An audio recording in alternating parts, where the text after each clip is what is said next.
Picture this: a frost-covered garden at dawn. Silence so thick you can hear your own heartbeat. Then, a sound that doesn't belong. Sobbing. Raw, broken sobbing that cuts through the morning air like a wound that won't close. Preston Ward stood frozen at the edge of his countryside estate, briefcase in hand, staring at a figure hunched by the garden wall. His first instinct? Walk away. He had a board meeting in 2 hours. Crying staff wasn't on his agenda. But then she whispered a name. His mother's name. He had no idea that stopping would cost him everything he thought mattered, and give him back something he didn't know he'd lost. Have you ever walked past someone in pain because you were too busy? Drop a comment if you've ever wondered what you missed, because what happened next changed everything. Preston Ward wasn't just rich. At 34, he was one of America's youngest billionaires, a name whispered in Silicon Valley boardrooms and Wall Street trading floors. Technology, logistics, artificial intelligence that could predict market trends before analysts even saw the patterns. 3 states, 17 companies, mansions that looked like modern art museums. But here's what the Forbes profile didn't mention. Preston couldn't remember the last time he'd had a real conversation. His morning started at 4:30 with market reports scrolled on tablets while his coffee went cold. Breakfast alone. Lunch in the back of a town car between meetings. Dinner was usually a protein bar at his desk, numbers glowing on screens that never slept. His assistant scheduled everything, including the 5-minute call to his sister every other Sunday. He counted billions, but couldn't recall a single employee's child's name. There was a time when things were different. Preston grew up in a 2-bedroom apartment where dinner meant stories, laughter, and his mother's insistence that no matter how far he climbed, people weren't stepping stones. They were the whole point. But that woman, the one who sang while cooking, who knew every neighbor's struggle and somehow always found a way to help, she died 6 years ago. And Preston buried his grief the only way he knew how. He worked. He built. He conquered. He transformed pain into profit margins until he forgot there was supposed to be something else. His mother used to say, "Baby, success means nothing if you lose yourself getting there." He'd stopped listening years before she passed.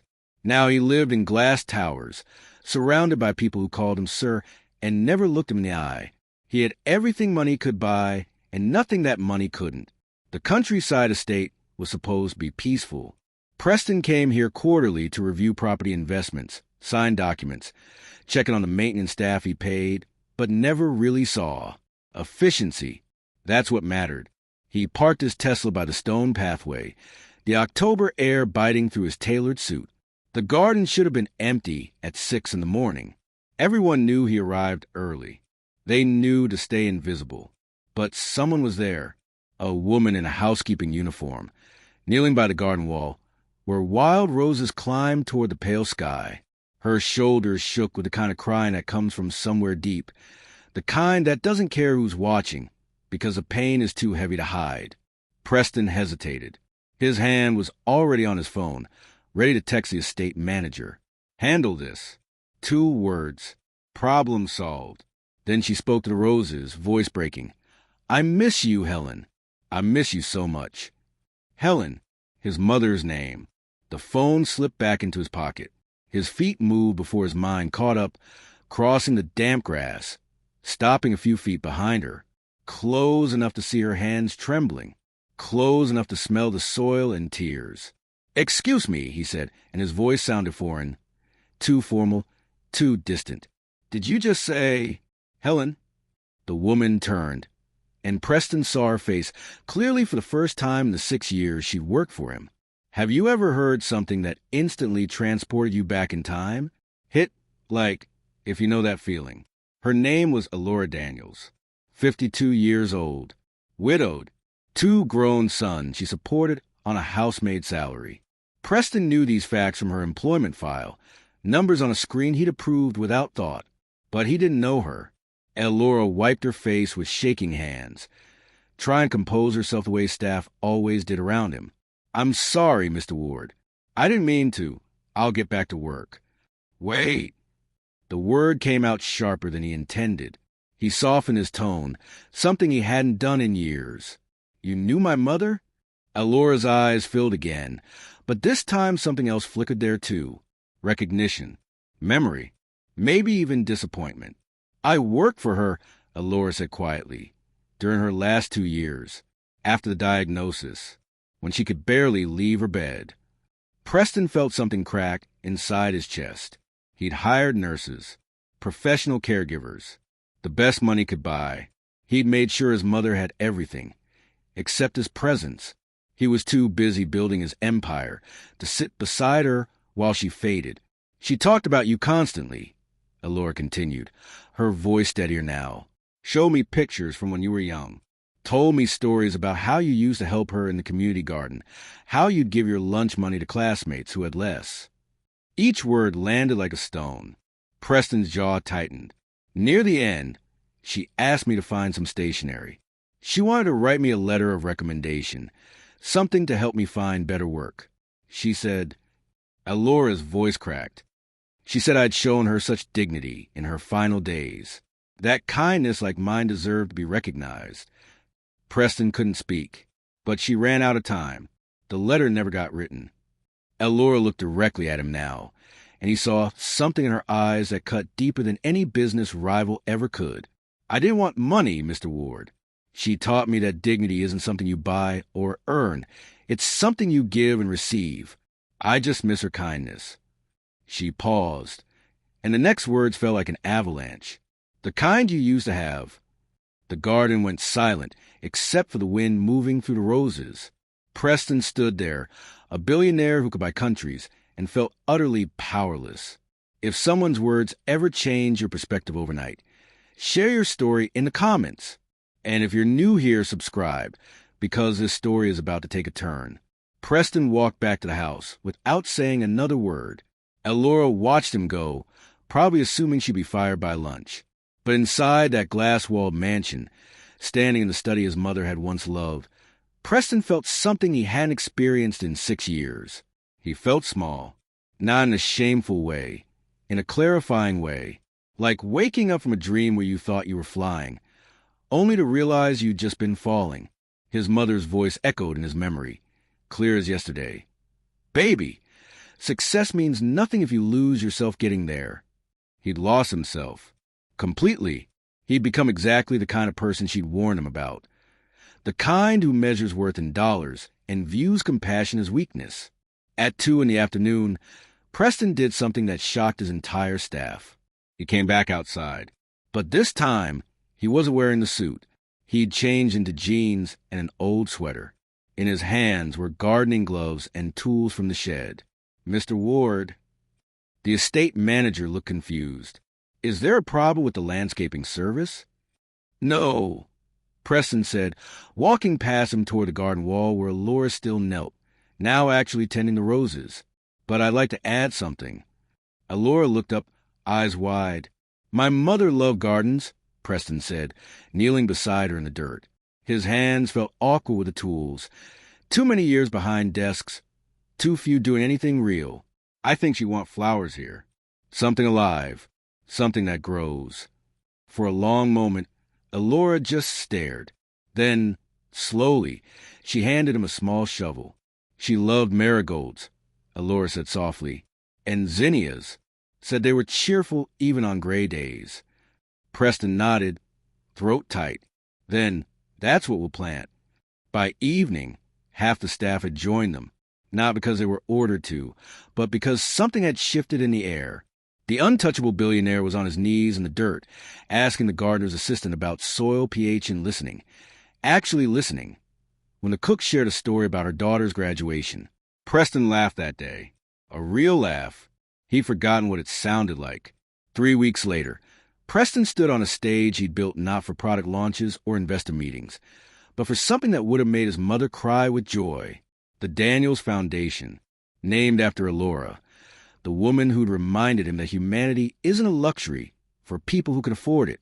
It's the foundation everything else should be built on. The foundation focused on single mothers and domestic workers, the invisible people who kept society running while barely being seen. Education grants, housing assistance, job training programs, legal support, mental health resources, Everything Preston's wealth could provide, channeled toward the people who needed dignity restored. But the foundation was just the beginning. Preston restructured his companies with a policy he called the human audit. Every quarter, executives had to spend a week working entry-level positions in their divisions, not as some publicity stunt, but genuinely learning names, hearing stories, understanding struggles. Profit mattered, but people mattered more. He started mentoring young entrepreneurs from backgrounds like his own, the ones with brilliant ideas but no connections, no capital, no access to rooms where decisions got made. He opened those doors, not because it boosted his image, but because his mother had once been a single parent working 3 jobs to keep him in a good school district. Every Sunday, Preston visited his mother's grave, and every Sunday, Alora met him there. They'd sit on the bench beneath the oak tree, and she'd tell him stories about his mother's final years, the parts he'd missed while building his empire, the jokes she told, the kindness she showed even when pain consumed her, the way she'd insisted on dignity for everyone, including herself. She never stopped believing in you. Alora told him one afternoon, autumn leaves falling around them like gold rain. She just worried you'd forgotten how to believe in yourself. The real you, not the billionaire version. Preston looked at the garden they created together, marigolds and zinnias blooming in rows of color and life. The foundation had already helped 200 families in its first month. The memorial garden was open to anyone who needed a quiet place to remember, to heal, to feel seen. I spent years building an empire, Preston said quietly. It took one morning to remember what empires are supposed to serve. Alora smiled, the kind of smile that held wisdom and grace. Your mother used to say that true wealth isn't what you accumulate. It's what you give away that somehow makes you richer. Preston nodded, feeling the weight and lightness of that truth. He'd been one of America's youngest billionaires. Now he was learning to be something harder and infinitely more valuable, a human being who showed up, paid attention, and remembered that every person's story mattered, including his own. 6 months later, the garden blooms year-round now. Preston made sure that, a rotating selection of flowers that keep the space alive in every season. Morning and evening, people come to sit on the benches, to breathe, to remember that even in the coldest moments, something can grow. Preston still runs his companies, still makes billions, still sits in boardrooms and negotiates deals that shift industries. But now he also knows the name of every person who works in his buildings, knows their stories, celebrates their wins, shows up when they struggle. He's not perfect. Some days he catches himself slipping into old patterns, seeing spreadsheets instead of souls, efficiency instead of empathy. But Laura calls him out now. They're friends, real friends, the kind that don't need titles or transactions. How many people did I walk past? Preston asked her recently. How many Aloras did I ignore while I was too busy being successful? Doesn't matter, she said, firm but kind. What matters is who you choose to see now. That's the thing about transformation. It doesn't erase the past. It rewrites the future. Preston Ward learned that wealth without compassion is just sophisticated emptiness. That success means nothing if you lose yourself chasing it. That sometimes the most important thing a billionaire can do is kneel in the dirt beside someone who's grieving and remember, we're all human, we all hurt, and we all need each other more than we need empires. The tears in that garden didn't just move a billionaire. They awakened humanity he thought success had buried forever. If this story moved you, share it with someone who needs to hear it. Comment with one way you'll show up more fully this week. And don't forget to subscribe because every story here is meant to change something in you.